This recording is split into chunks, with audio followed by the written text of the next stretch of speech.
Buenos días, el tema que voy a presentar el día de hoy es el de impulsos unitarios y la función delta de Dirac.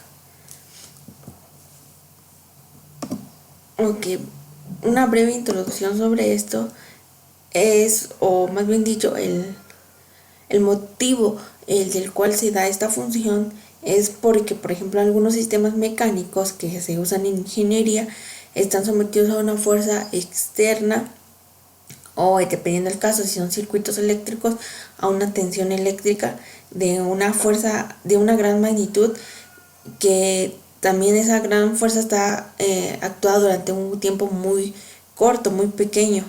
Entonces, esta delta de Dirac es un concepto que permitió analizar a través de un intervalo no muy largo de tiempo las distintas adaptaciones conceptuales que se hacen de medios importantes de las matemáticas. Y esto fue formulado por primera vez por el propio Dirac, que empezó en 1930. Y, y entonces esto fue de interés a la comunidad científica y se bautizó con el nombre del creador, del autor. Entonces ha tenido la delta de Dirac ha tenido una función matemática, es decir, como lo vemos nada más en fórmulas, en teoremas, y la otra en la aplicación práctica, que por lo regular es en la ingeniería. Y entonces realmente un tema muy importante.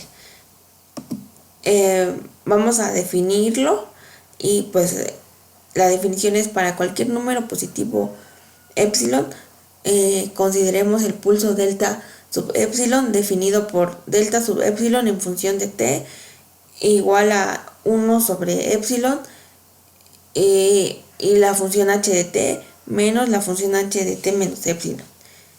Y dice que este pulso va a ser de magnitud 1 sobre epsilon y el tiempo va a ser epsilon. Y aquí podemos ver una gráfica. El tiempo que está aquí en este eje, y que es epsilon, y la magnitud es 1 sobre epsilon. Realmente esto es la gráfica donde se puede ver realmente esta función. Bien, si nosotros hacemos un cambio de variable, es decir, de t usamos un cambio de variable t menos a, tendríamos la siguiente ecuación. Realmente aquí lo único que se hizo fue cambiar la variable t a t menos a de esta fórmula.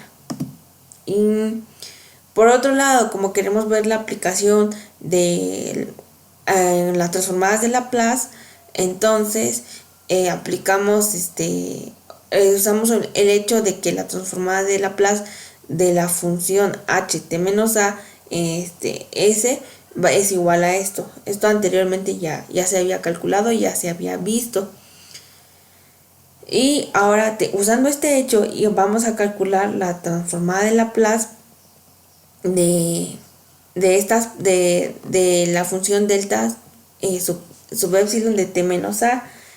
Si lo hacemos por partes, sabemos que la transformada de Laplace se saca escalares, es lineal. Entonces para sacar la transformada de Laplace de esta, vamos a sacar la transformada de Laplace de esta y después la transformada de Laplace de esta. ¿Sale?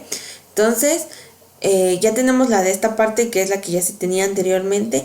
Ahora, para sacar esta, lo único que hago es factorizar el menos de a más e para poder usar esta fórmula, y obtengo esto que está aquí: 1 sobre s a exponencial a la menos a más e más epsilon por s.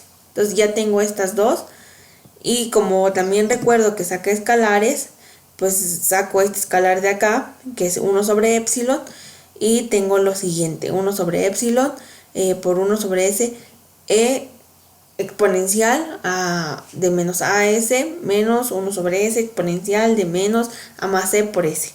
Hacemos operaciones algebraicas y obtenemos esto último de acá.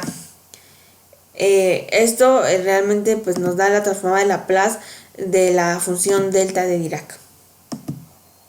Entonces esto también lleva a una propiedad muy importante.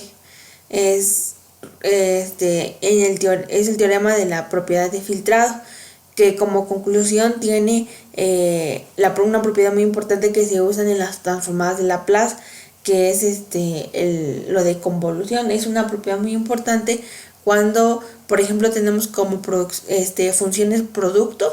Entonces no se calcula como función producto tal cual, pero sí se utiliza lo de la convolución, que es algo similar, ¿sale?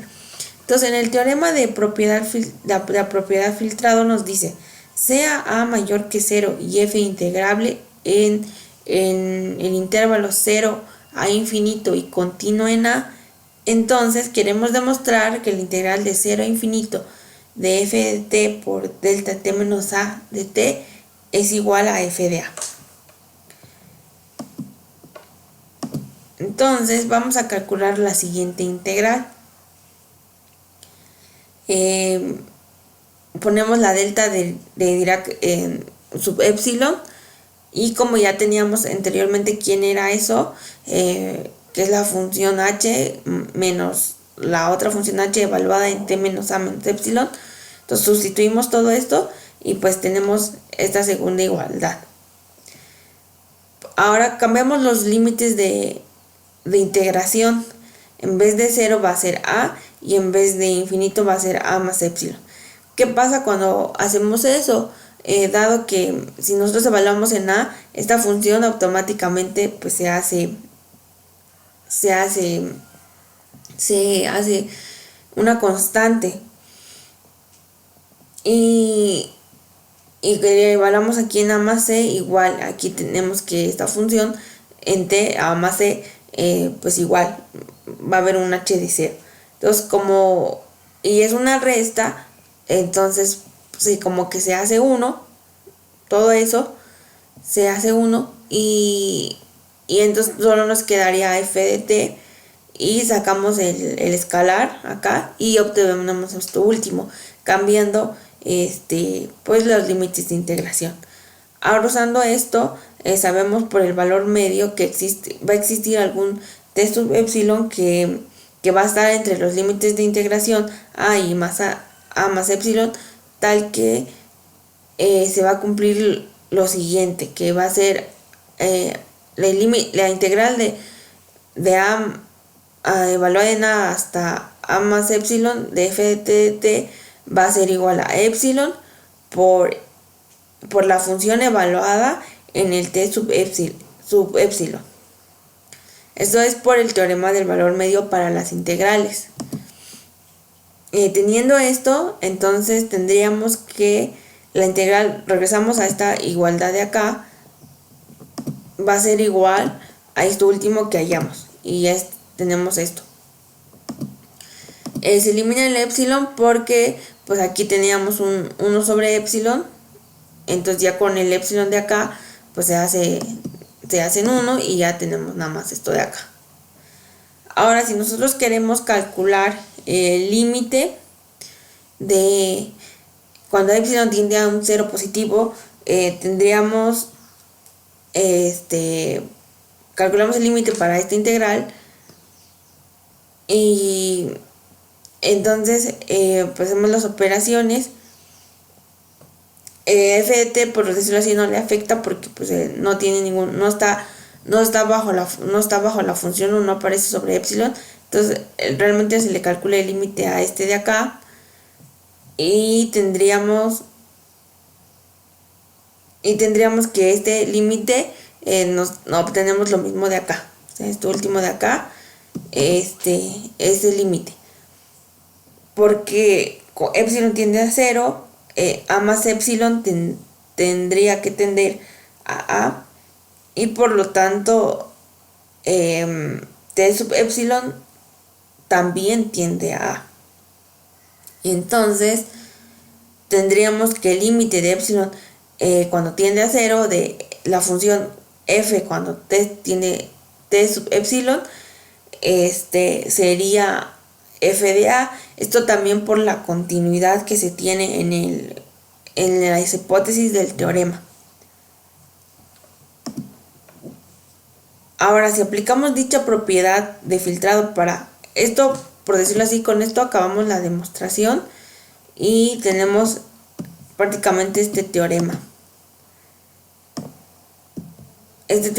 Ahora, si lo queremos aplicar para la función e menos exponencial menos s por t, vamos a obtener la integral de 0 a infinito del exponencial menos st por delta t menos a de t, y vamos a tener que eso es igual a la exponencial a la menos a s.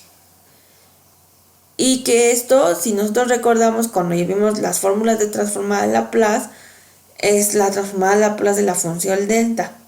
Ahora, si nosotros vamos a cambiar tantito la notación y la vamos a escribir, en vez de f de t, vamos a escribir ft mayúscula delta t mayúscula menos t por la diferencial de t, eso va a ser igual a f de t. Entonces, a esto último se le conoce como la convolución de f con delta y se lee como esta última ecuación.